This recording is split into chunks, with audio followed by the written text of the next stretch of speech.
સતહરિરામ બાપાની જય. જગતજનની જગદંબા સતમા મણિમાની જય. સદગુરુ ભગવાન સજયંતિરામ બાપાની જય. જગતજનની જગદંબા સતમા મુક્તામાની જય.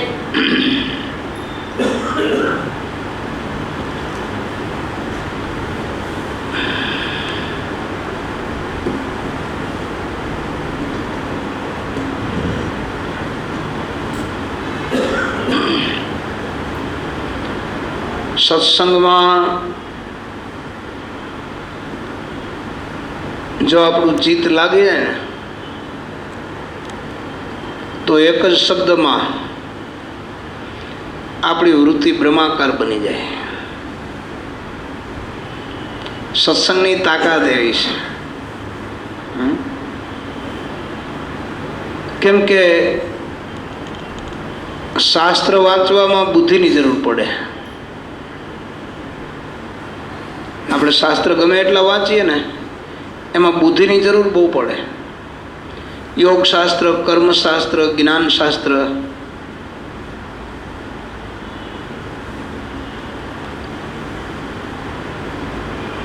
બુદ્ધિની જરૂર શું કામે પડે તો કે એ આપણે સમજવું પડે. એટલે ત્યારે સત્સંગ છે એ ડાયરેક્ટ સીધું સમજાવી દે. પ્રગટ મહાપુરુષ, હાજર મહાપુરુષ, હયાત અને પ્રત્યક્ષ મહાપુરુષની વાતો હાવ વ્યવહારની વાત હોય ને તો એ આપણા માટે ઉત્તમ કામની, એ અમૂલ્ય વસ્તુ છે. એટલે સત્સંગમાં ખાલી આપણું ચિત્ત લગાડી દેવું બસ. જે આપણે ધ્યાન કરવા માટે ચિત્તની એકાગ્રતા કરીએ, ભજન કરવા માટે ચિત્તની એકાગ્રતા કરીએ, કે યોગ માટે ચિત્તની એકાગ્રતા કરીએ, કે માત્ર ચિત્તની શુદ્ધિ માટે ચિત્તની એકાગ્રતા કરીએ, અથવા તો બાહિરિક કોઈ આપણા વ્યવહારિક કામની અંદર આપણે ચિત્તની એકાગ્રતા કરીએ,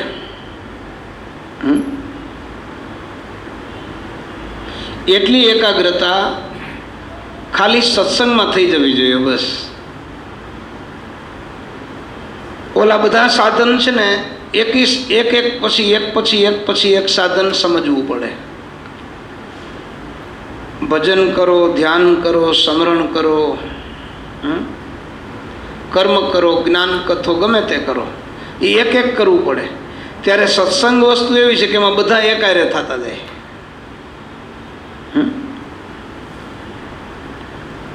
સત્સંગ શાસ્ત્ર છે એમાં લખેલી છે અનુભવી મહાપુરુષોની જ વાતો સત્શાસ્ત્રોમાં.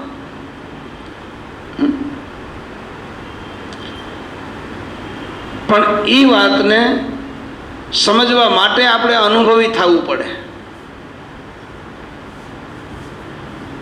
ત્યારે સમજાય ને. ત્યારે સંત પ્રત્યક્ષ અનુભવી છે,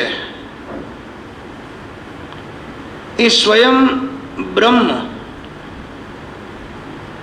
આપણી સાથે બોલે છે, એ વાતો કરે છે.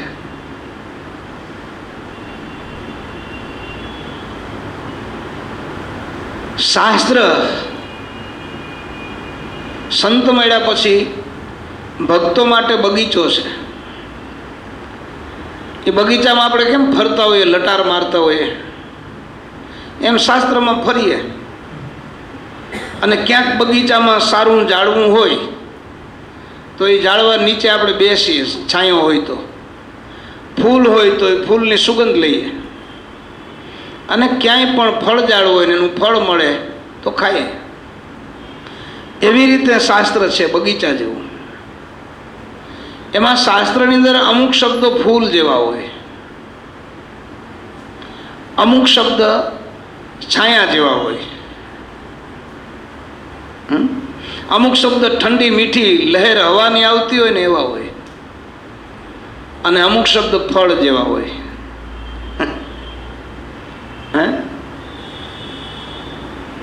અનુભવી સંતોના લખેલા શાસ્ત્રો, જેને આપણે સત્શાસ્ત્ર કહીએ.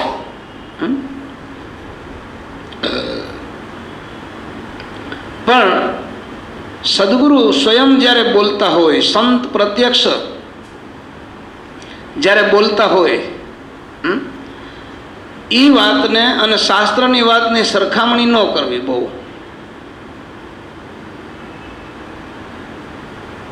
કેમ કે શાસ્ત્રમાં મેં કીધું એમ બુદ્ધિની જરૂર પડે અને સત્સંગમાં સિદ્ધિ શ્રદ્ધાની જરૂર પડે, બુદ્ધિની.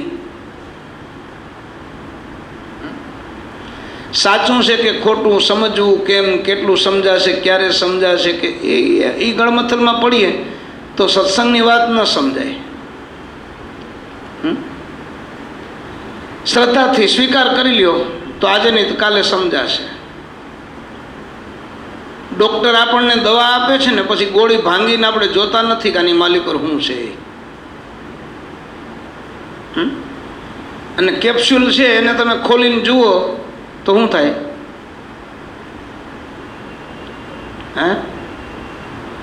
પછી દવા કામ ન કરે. એમ સંતોના જે શબ્દ છે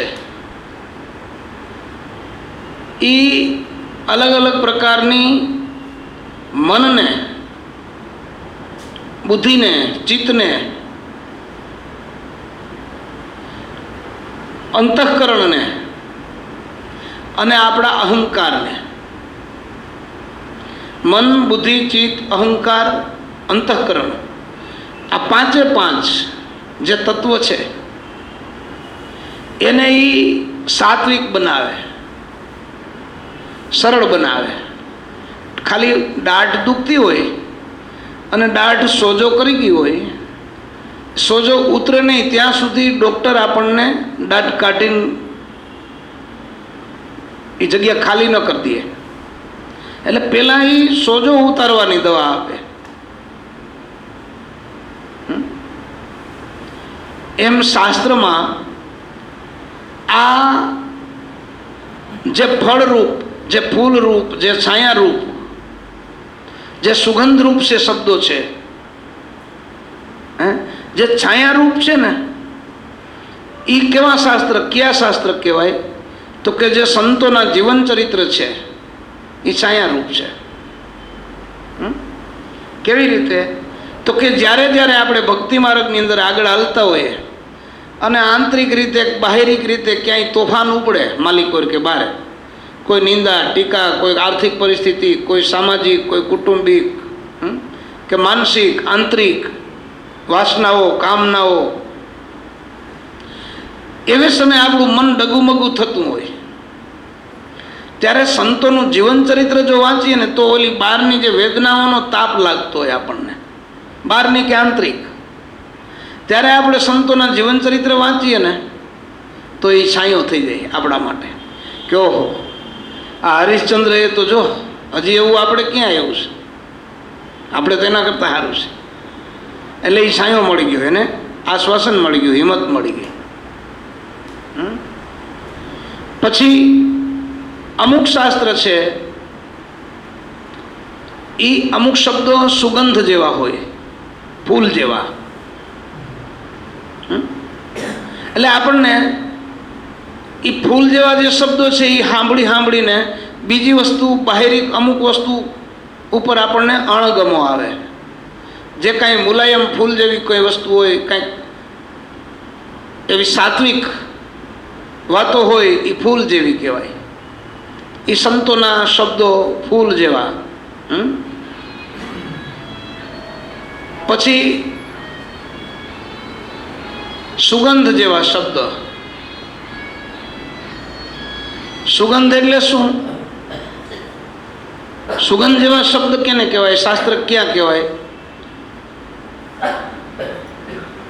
તો કે જેમ કે યોગ વશિષ્ઠ રામાયણ છે, તુલસીકૃત રામાયણ છે, ગીતા છે, ભાગવત છે, એ સુગંધ છે. એનાથી આપણું મન પ્રફુલ્લિત થાય. મનની અંદર સુગંધ જાય તો જોવું તમારે સુગંધ વગરનું ફૂલ હોય ને એકદમ મુલાયમ હોય, રૂપાળું હોય, આંખને ગમે પણ મનને ન ગમે, પોતરા જેવું છે, એમ કરી નાખીએ આપણે. સુગંધ એ આ સત્શાસ્ત્ર છે.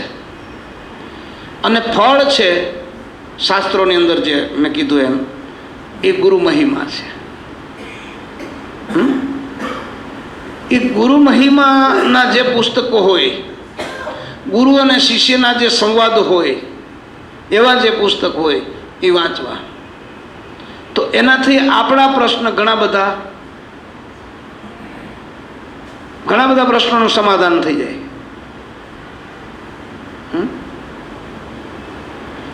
એટલે મહાપુરુષો આપણને એમ કહે છે કે ફળ જેવા આ શાસ્ત્રો છે, પણ સ્વયં સદગુરુના મુખે જે બોલાતી વાતો છે, એના સ્વમુખમાંથી નીકળતી વાતો છે, શબ્દો છે, એ તો સ્વયં રસ છે, એ સ્વયં પુષ્ટિ છે. કેરી એક ફળ છે, પણ અંદર રસ છે. પાછી એ વાતું બીજકવાળી હોય. ફળ ખાઈ લ્યો ને બીજ પાછું ગમે એ વાવો તો ઉગે. એ સદગુરુ મહારાજની જે આપણા ઉપર કૃપા છે, જે એનો પ્રેમ છે, જે એની એ રસ છે આ ફળનો.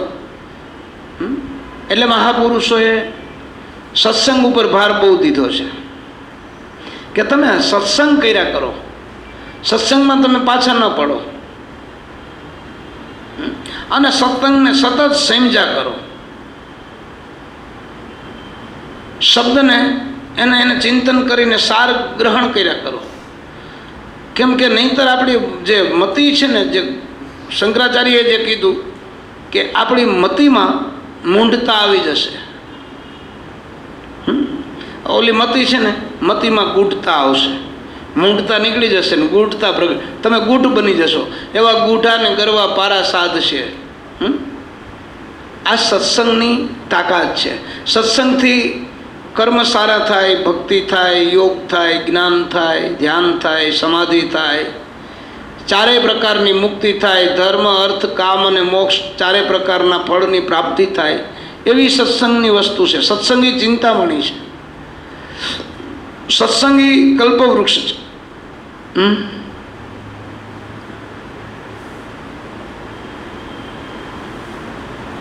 અને જેને સદગુરુ મળ્યા હોય અને એ જો વાત સમજાઈ ગઈ હોય તો આપણને તરત ખબર પડી જાય ને કે જો આ બોલતો ફઈ ગયો.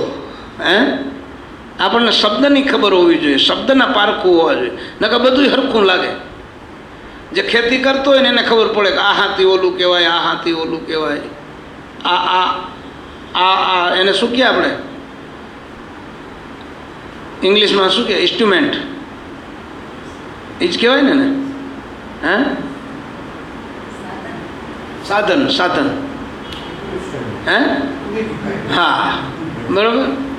હવે એ ખેતી કરતો એને ખબર પડે, જે ખેતી નથી કરતો એને એમ થાય કે આ બધા હાથી હરખા જ લાગે. આપણને ભળવારના ઘેટા 4-5 ગોવાળિયાઓના અલગ અલગ ઘેટા હોય,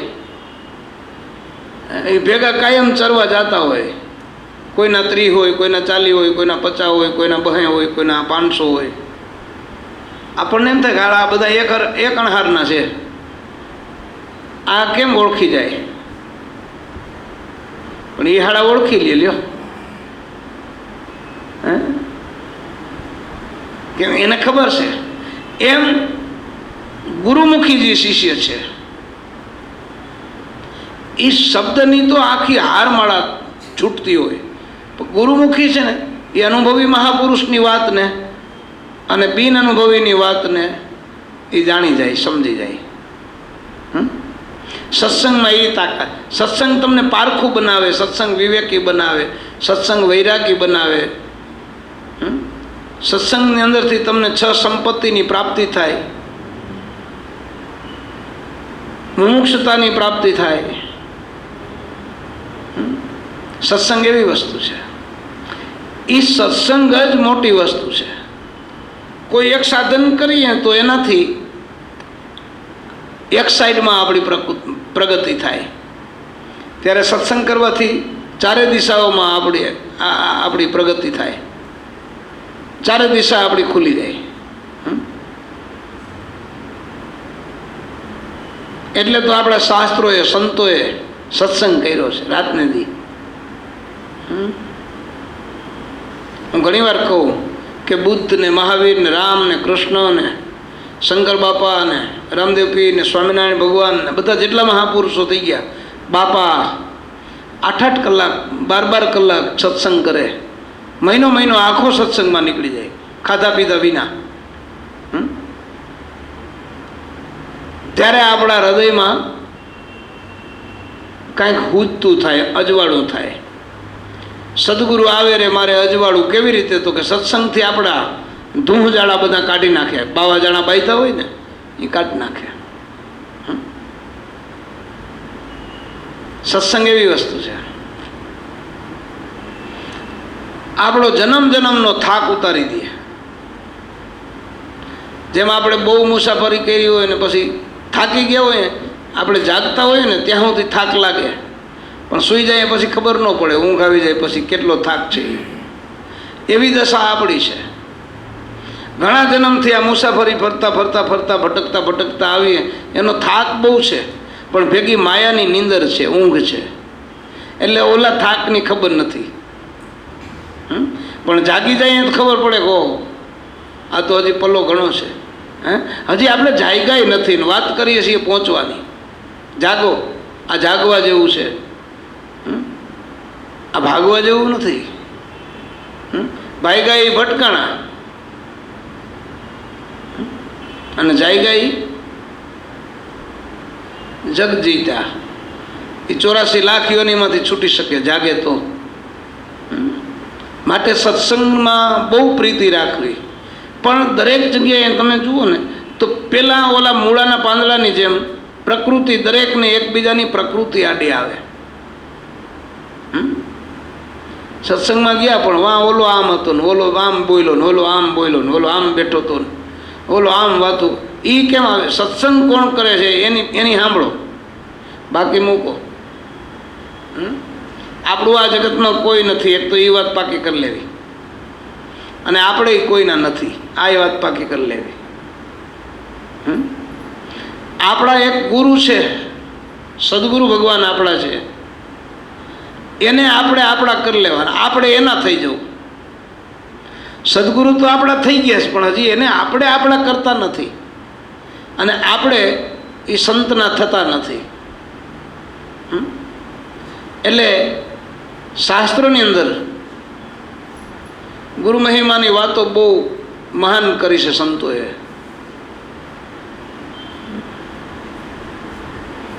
ભક્તો છે ને એ તો ગુરુગમની વાત સિવાય એને બીજું કાંઈ ગમે જ નહીં. ઓલું કોઈક ભજનમાં આપણે ગાતા ને કે ગુરુગમ વિના વાત કેસી, કોઈ મળે સંત ઉપદેશી, ગુણપતિ આયા રીધિ સિદ્ધિ લાયા, નિર્ભય નામ સુનાયા. આટલું બોલ્યા ત્યાં તો મૂળાનું પાંદડું નીકળ્યું માલિક પરથી. ગુરુગમ વિના વાત કેસી. એટલે આપણા ચિત્તને, આપણા મનને, બુદ્ધિને, અંતઃકરણને, અહંકારને શુદ્ધ કરી નાખે સત્સંગ. અત્યારે અમે આવતા હતા એટલે એક ઘટના બની ગઈ, મને બહુ ગમ્યું. વર્તમાન કાળમાં જીવવાની જે વાતો સંતો કરે છે, એમ તો આજે એવી 2 ઘટના બની અત્યારે જ, ખાલી અડધી કલાકમાં. હું બાથરૂમ ગયો ને તો જયશ્રીબેન આરતી લઈને આવતા હતા, હું હિંડોળે બેઠો હતો. અમે સતીશભાઈ ને મુકેશભાઈ બે સત્સંગની વાત કરતા હતા, એટલે મેં કીધું દોર ન તૂટે તો હું ફોન હિંડોળા ઉપર બેસીને વાત કરી લઉં. ત્યાં જયશ્રીબેન આરતી લઈને નીકળ્યા. મેં કાંઈ નહીં, પૂજા કરી લ્યો. અહીંયા પૂજા કરી, પછી હું અંદર જઈને બૂટ પહેર્યા ને હાલતા થયા. મુકેશભાઈને કીધું આવું છે, એણે આમ સતીશભાઈ સામે જોયું. સતીશભાઈ આમ ઈશારો કર્યો, હાલો. તો કે હાલો. એટલે હાલતા થયા ને તો મારાથી કહેવાય કે વાહ, એ કે આહ. હે બસ પછી મેં એને કીધું, મેં કીધું જે કહેવાનું હતું એ મેં કીધું, કરવાનું હતું એ તમે કર્યું, અને પછી દેવાનું હતું એટલી વાતમાં અમે દીધું. એની અમને વાહ થઈ ને એની તમને આહ થઈ.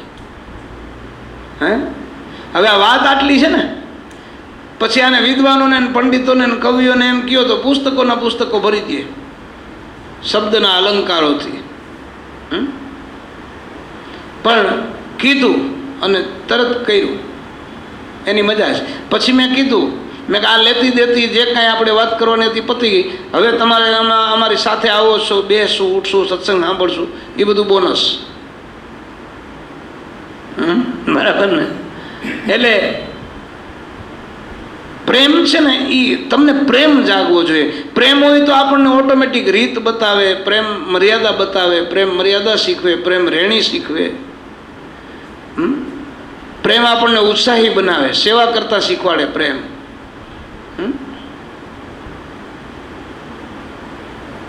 ભગવાન ઉપર એ માણસને પ્રેમ નથી, સંતો ઉપર નથી. ખાલી માત્ર ને માત્ર એને પોતાના હુંપણામાં પ્રેમ છે. પછી એના રૂપ તમે ગમે એટલા આપો. મને ટાઈમ નથી, મારે કામ છે, મારે વ્યવહાર છે, મારે ઓલું છે, મારે ઓલું છે, પણ એ બધો પ્રેમ એના હુંપણાનો છે. એ પાછું ઓલું દેહનું જીવભાવનું હુંપણું. આ આત્માનું હુંપણું હોય તો આગળ ઊભો થઈને સત્સંગમાં પહેલા જાય. એટલે એ સત્સંગથી આ દેહનું હુંપણું પણ નીકળી જાય. તો આપણે આપણને ઓળખી શકીએ, આપણે આપણને મળી શકીએ, અને આપણે ને આપણે આપણી સાથે વાતો કરી શકીએ. અંદર ને અંદર આપણે વાતો થતી હોય, કા ભાઈ બંધ કેમ છે, ઘણા ટાઈમે ભેગા થયા, આપણે ઘણા ટાઈમથી ભૂલા પડ્યા હતા, આમ ભેગા ને ભેગા ને એકબીજાને ઓળખે નહીં. હે આ મુંબઈના મકાન જેવું છે ને, એક જ બિલ્ડિંગમાં કેટલાય રહેતા હોય પણ કોઈ કોઈને ઓળખતા ન હોય. એમાં આપણે આ એક બિલ્ડિંગમાં કેટલા જણા રહીએ? આ 5 તત્વનો આ બંગલો છે, આ એક સોસાયટી જ છે આખી આખી, અને 7 માળવાળી છે. દાદરા કાયમ ચડીએ ને ઉતરીએ પણ ખબર ન હોય કોણ ક્યાં માળવાળો છે. હે પણ જો સત્સંગમાં જાય તો ઓળખાણ થાય. જે શાસ્ત્રમાં દેવી દેવતાઓનું વર્ણન કર્યું છે, જે ગ્રહોનું વર્ણન કર્યું છે, જે વિધાતાનું વર્ણન કર્યું છે, જે રિદ્ધિ સિદ્ધિનું 8 સિદ્ધિ 9 નિધિનું વર્ણન કર્યું છે, એ બધું આમાં છે. 21 બ્રહ્માંડ અને 14 લોકનું જે વર્ણન શાસ્ત્રમાં આવે છે એ પણ આપણી અંદર છે. પણ આપણને અંદર ઓળખાણ નથી. શું કામે? તો કે આનો જે મેઇન માલિક છે એની હારે આપણે પહેલાં સંબંધ બાંધવો જોઈએ. આપણે પહેલાં પટાવાળાઓને હારે ભાઈબંધી બાંધીએ એટલે ઓલો પોતાના રૂમમાં લઈ ન જાય. બાયણે ઓલો ચોકીદાર બેઠો હોય એની હારે તમે સવાર સુધી વાતું કરો તો એ કાંઈ બિલ્ડિંગના એકેય માલિકની ઓળખાણ ન કરાવે, કંઈ કરાવે કે મુલાકાત કરાવે? બાયણે બહેન બીડીયું પીને સવાર સુધી નોખા પડી જાય. હે એમ આમાં આપણે પહેલાં મનજીભાઈની ભાઈબંધી કરી લીધી. હવે એ આનો હાળો પટાવાળો છે અને આપણી પાસે પટાવાળાના કામ એ મનજીભાઈ કરાવે. બીજા બુદ્ધિબેન, ત્રીજા ચિત્તભાઈ. ચિત્તભાઈ હે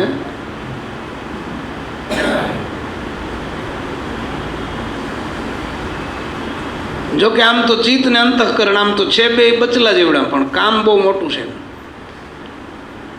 અને અહમભાઈ,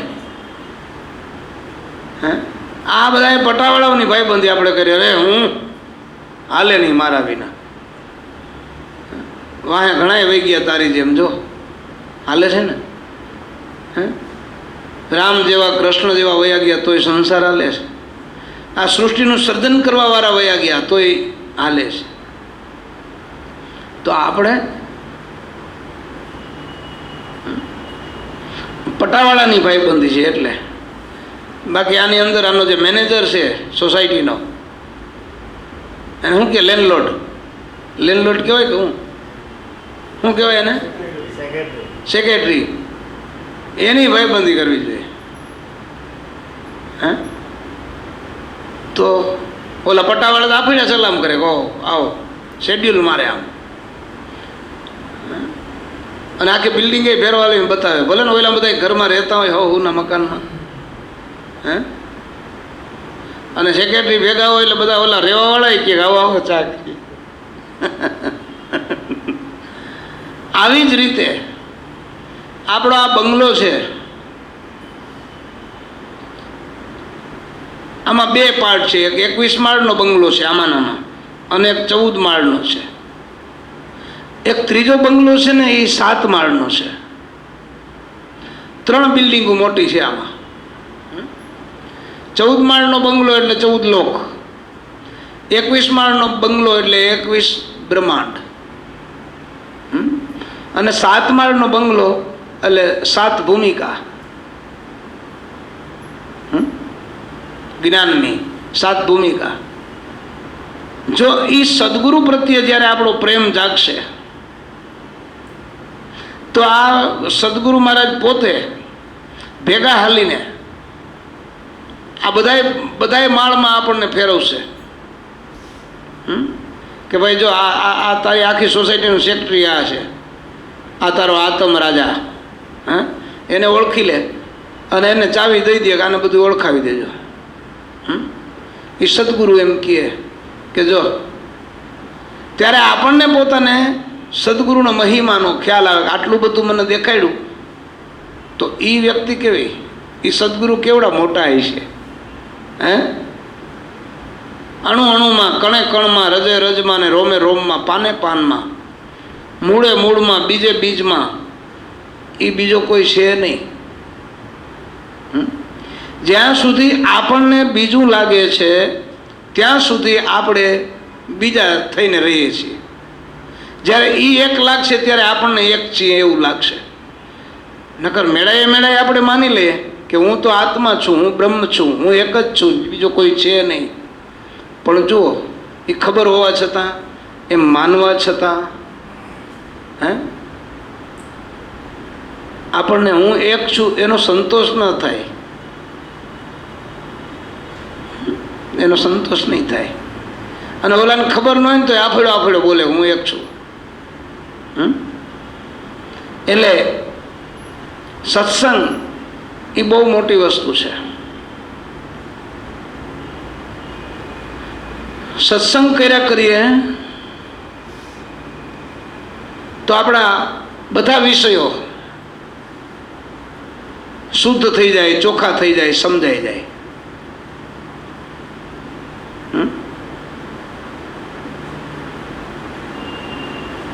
સત્સંગ વિના સુખ નહીં, જંતને વસ્તુ ગતિ કેમ કરી ઓળખાય.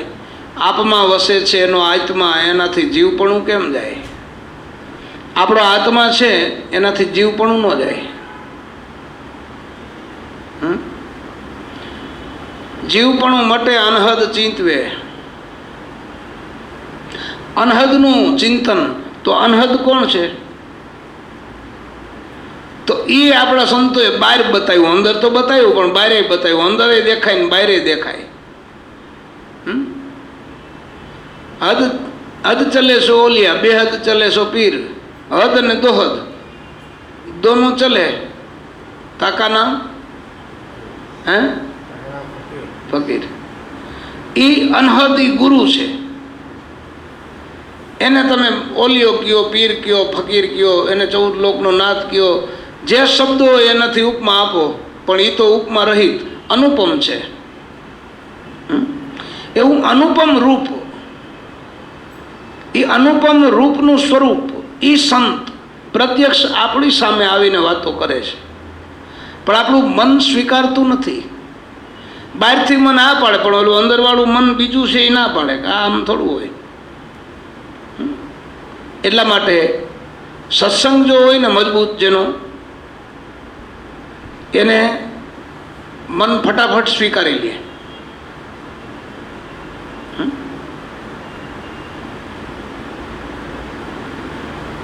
આ કપડું છે ને, કપડું આમાં દોરાની સિલાઈ છે, મશીનમાં ત્યાં નાખો એટલે કટકટાટી બોલતી જાય. અને કપડું દોરો પોતાનો છે ને, કપડું દોરાનું, દોરો કપડાનો, કપડું કપાસનું, દોરો કપાસનો. પણ હવે એ બે જુદા પડ્યા છે. એટલે હવે વંચમાં હોય જોશે, અને એ હોયને હલાવવા વાળો કોક જોશે, તો બે છેડા ભેગા થશે. એ કપડું છે, એને જો કોઈક ભેગું કરવા વાળું હોય તો કપડું પોતાની જાત છે એને સ્વીકારી લે કે આ દોરો આપણી જ્ઞાતિનો છે. દોરો સ્વીકારી લે કે કપડું આપણી જાતિનું છે. એમ આપણો જે આત્મા છે ને, એ આત્મા અને જીવ એ બે એક જ છે. જીવ અને શિવ એ બે એક જ છે, જુદા નથી. પણ હવે કોઈક સંત જો મળી જાય સોય રૂપે અને એ ધાગો ભેગો કરી દે, એને ધાગો કહેવાય. તો આપણને ઓલો ઓને સ્વીકારી લે, ઓલો ઓને સ્વીકારી લે. એકનો સ્વીકાર નથી હાલતો. જુઓ, આપણે જ્યારે વ્યવહારિક સંબંધ બંધાતા હોય ત્યારે કન્યા સ્વીકારે ને વરાજા ના સ્વીકારે તો હાલે નહીં. વરાજો સ્વીકારે ને કન્યા ના સ્વીકારે તો હાલે નહીં. એમ આપણને પરમાત્માએ સ્વીકારી લીધા, આપણા આત્માએ પણ આપણને સ્વીકારી લીધા. અને જેને સદગુરુ મળ્યા ને એ સદગુરુ સંતે પણ આપણને સ્વીકારી લીધા. પણ આપણે આ હજી ત્રણમાંથી એકેને સ્વીકારતા નથી.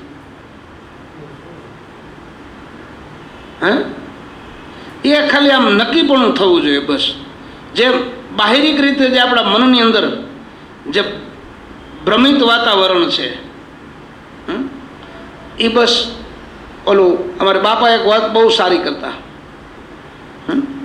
કે ઓલો વંટોળિયો દોડતો જતો હતો. વંટોળિયો છે ને આમ ઘુમરીમાં હાલતો હોય, એને વંટોળિયો કહેવાય. અહીંયાથી એક સંત નીકળાય કે ભાઈ તું ક્યાં આટલો બધો સ્પીડમાં જાશો? તો કે પવનને ગોતવા. એમ તો કે હા. તો કે બે ઘડી વાતો સાંભળે, સત્સંગ કરું તને સમજાય તો કે કયો ને. તો કે ઊભો રહે તો થાય ને, પણ તું તો ભાગાભાગી કરે. તો કે આ ઊભો લ્યો. ઊભો ને ઘુમરીઓ મારતો હતો તો ઓલા સંતે એની અમે સત્સંગ કર્યો. એ કે તું કેમો જાતો તો એ પાછું કે મને. તો કે હું પવનને ગોતવા. તો સંતે એને કીધું કે આ વચમાં જે તું આંટી મારીને હાલસ ને એટલે તારું નામ છે વંટોળિયો. પણ આંટી કાઢીને માંડ હાલવા એટલે તું પવન બની જાય. એમ આપણને આ જીવપણાની આંટી આવી છે.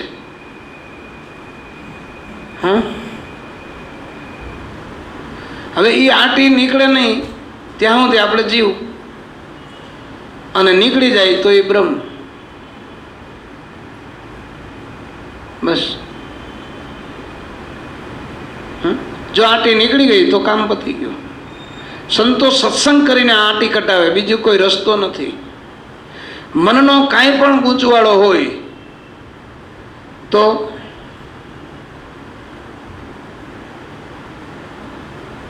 એ ગૂંચવાળો સત્સંગથી નીકળે, એ વાતોથી નીકળે. હા,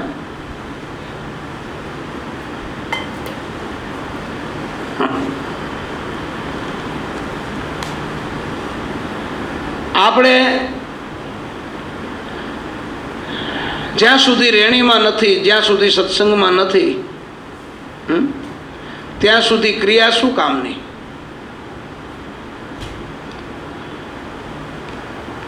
રેણીન કરણી વિનાના સાધન શું કરું? એવું ભજન એક આપણે અહીં ગાય છે બધા. તો એ રેણી પણ શીખવાડે કોણ? તો કે સત્સંગ. સતપુરુષોનો સત્સંગ. રેણી કેને કહેવાય? એક ગુરુની એક નાનામાં નાની ચીજને પણ આપણે માન આપીએ, આદર આપીએ, એને પ્રેમ આપીએ, એને પૂજ્ય ભાવથી સ્વીકારીએ. એનો એક એક શબ્દ ઝીલી લઈએ એની આજ્ઞાઓનું પાલન કરીએ, એ બધી રેણી છે. એની શાનમાં સમજીએ, એના ઈશારામાં સમજીએ, એ રેણી છે.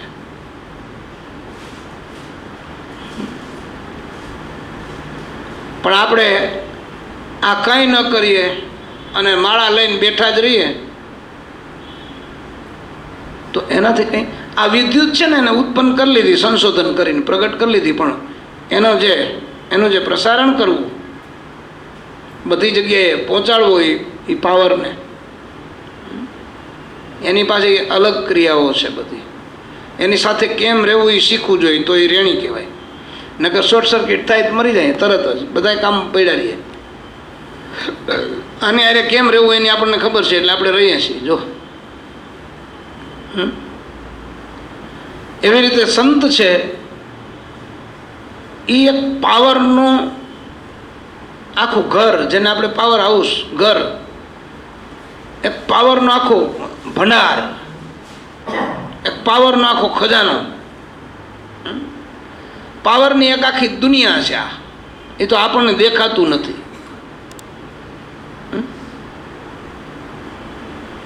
જો પ્લાસ્ટિક માથે વીજળી ન પડે, પડે કે પડે? પડે. આપણી માથે કેમ પડે?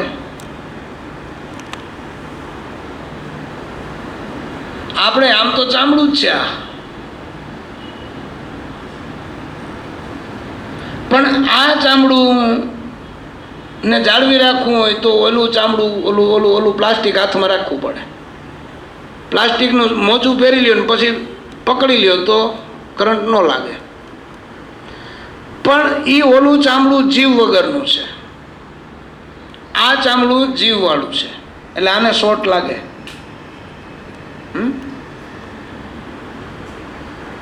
હવે આ ચામડામાં જે જીવ છે એ શું છે? તો કે એ કરંટ, એ પાવર્સ, એ જ છે.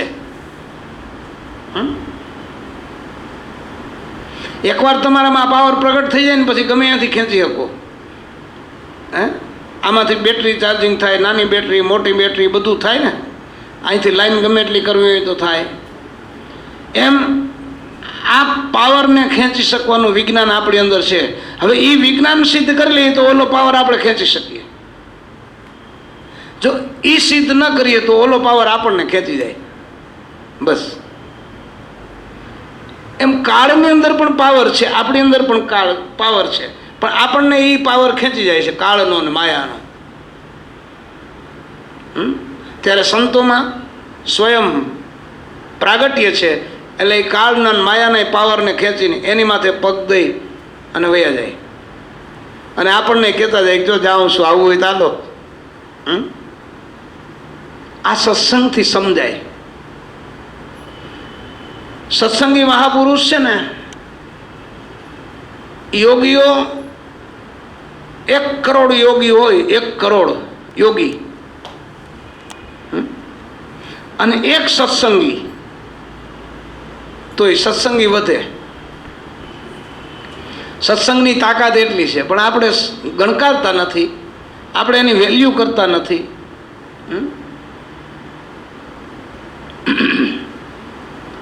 ખૂબ સમજા જ કરવાનું છે. ઓહો કેદી સમજાશે એમ નહીં, છેલ્લા શ્વાસા સુધી નક્કી જ કરી લેવાનું છે, સમજવું છે.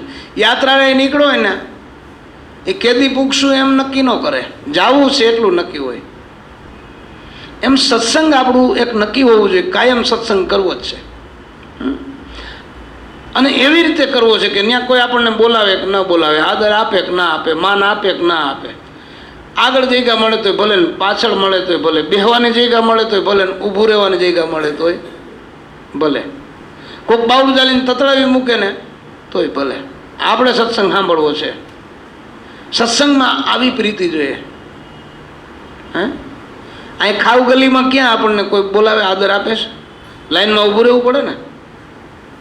ગમે એવા મોટા ભલે ને કરોડપતિ હોય, રેલવે સ્ટેશનમાં ટિકિટ બારીએ લાઈનમાં ઊભું રહેવું પડે, હોસ્પિટલોમાં જઈએ તો લાઈનમાં ઊભું રહેવું પડે, એરપોર્ટે જઈએ તો લાઈનમાં ઊભું રહેવું પડે, બસ સ્ટોપ ઉપર, બસ ડેપો ઉપર જઈએ તો લાઈનમાં ઊભું રહેવું પડે, હોટલમાં ક્યાંક ખાવા જઈએ તો લાઈનમાં ઊભું રહેવું પડે, અને પાછું જેવું હોય એવું જેમ છે એમ હલાવી પણ લેવું પડે. તો સંતો પાસે એમ રહ્યો બસ.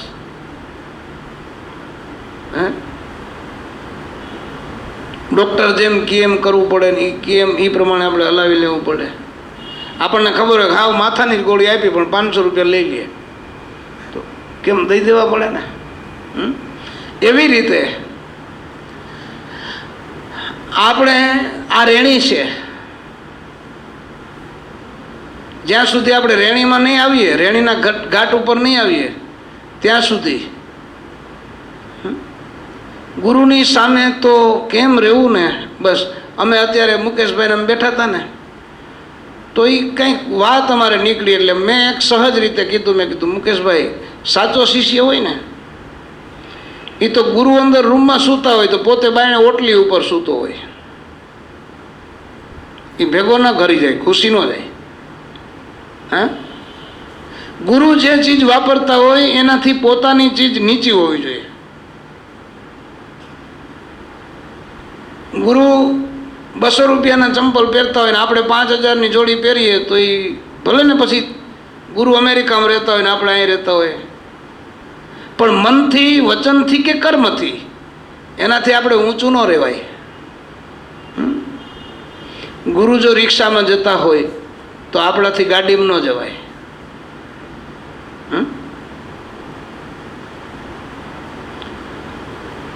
કોઈ પણનો ખોટી રીતે ઉપયોગ ન કરાય, કોઈની આશા પણ ન કરાય.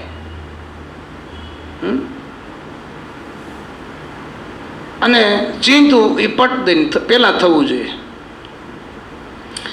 ગુરુ રેણીમાં બાનું ના હાલે, બચાવ ના હાલે. આપણા કામ પહેલાં ને પછી ભગવાનના એમ પણ ન હાલે. એ જ આપણું કામ પહેલું છે. આ રેણી એટલે ગંગા સત્ય કીધું છે કે રેણી થકી રામ રીજે પાનબાઈ, રેણી થકી અધર ઉતારા જોને થાય. રેણી વિના આ કાર્ય સુધરશે નહીં. રેણી જો હશે તો ભગવાન તમારા ઘર સુધી આવશે, ઘરે આવ્યા પછી આંખ સુધી આવશે, અને આંખમાં આવ્યા પછી હૃદયમાં આવશે. પણ સત્સંગમાં શાસ્ત્ર વાંચવામાં બુદ્ધિ જોઈએ, મેં પહેલાં વાત કરી ને એમ, અને સત્સંગ સાંભળવામાં શ્રદ્ધા જોઈએ. ગમે એવા કામ હોય કે ગમે એવા આવરણ હોય કે ગમે એવા વિઘ્નો હોય, એ બધું મૂકીને સત્સંગમાં પહોંચી જવું જોઈએ. કે ગમે એવા બીમાર હોય, એક થાક હોય, આ તમે પ્રેક્ટિસ પાડશો ને પછી ઓટોમેટિક તમારું શેડ્યુલ એની મેળે ગોઠવાઈ જશે.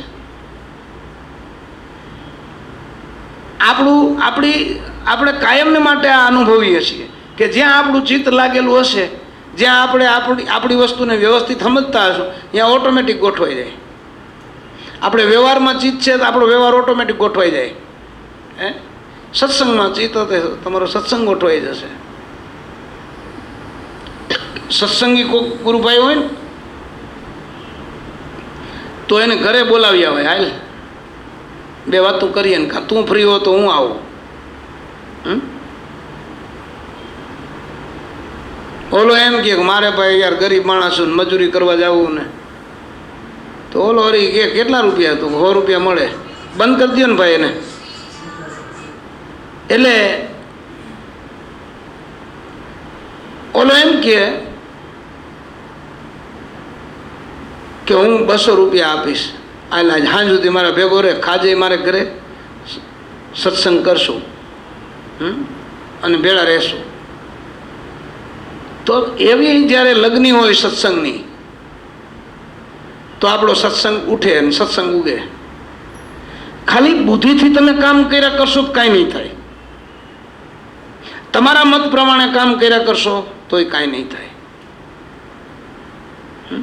તમારા ગમતામાં રહીને કરશો તોય કાંઈ નહીં થાય. તમારી ઈચ્છામાં રહીને કરશો ને તોય કાંઈ નહીં થાય. ગુરુના ગમતામાં રહેવું પડશે, ગુરુની ઈચ્છામાં રહેવું પડશે, ગુરુની શાનમાં રહેવું પડશે, ગુરુની રેણીમાં રહેવું પડશે, ગુરુની ગમમાં રહેવું પડશે.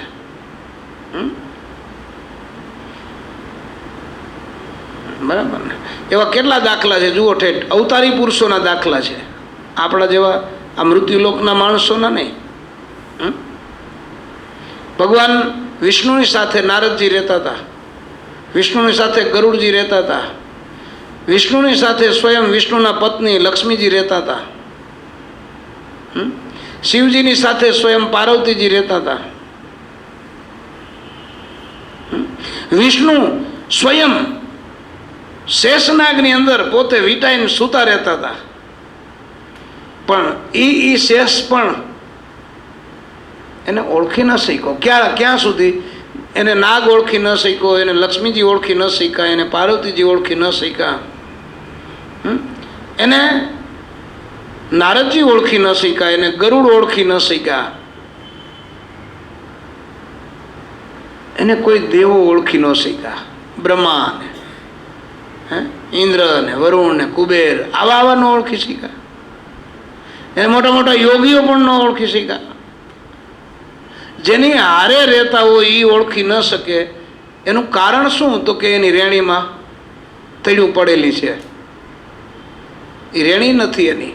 કેમ કે રેણી શું કામ નથી? તો કે ગુરુ મળ્યા પણ ગુરુને સેવા નહીં. ગુરુને સેવો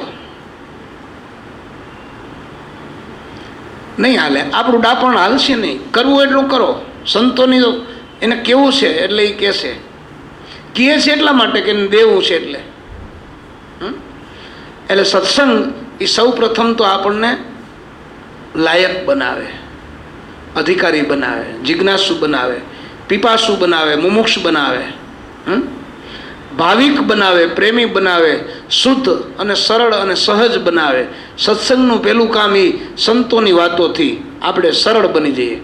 મનમાં ડાપણના ગોટાળા મોટા મોટા પોટલા લાખીને ફેરા કરીએ તો એ કંઈ થાય નહીં.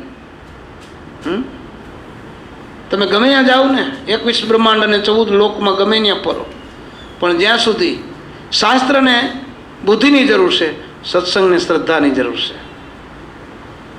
એટલે ગંગા સતીએ કીધું છે કે સદગુરુને પૂછીને પગલાં ભરીએ, પાનબાઈ થઈને રહીએ તેના દાસ, નવધા ભક્તિમાં નિર્મળ રહેવું, રાખવું વચનમાં વિશ્વાસ. જ્યાં સુધી કુણપ નથી, સદગુરુ આપણને કુણા બનાવે. એની સામે બોલવું કેમ, એની સામે બેસવું કેમ, ખાવું કેમ, એની સાથે લેતી દેતી કેમ કરવી, આ શીખો. આ શીખવા જેવું છે. અને હું ઘણી વાર કહું છું કે જો આ મુકેશભાઈ છે ને, એની પાસે એ શીખવા જેવું છે. હા, પૂછો. કહેવાનો અર્થ એ છે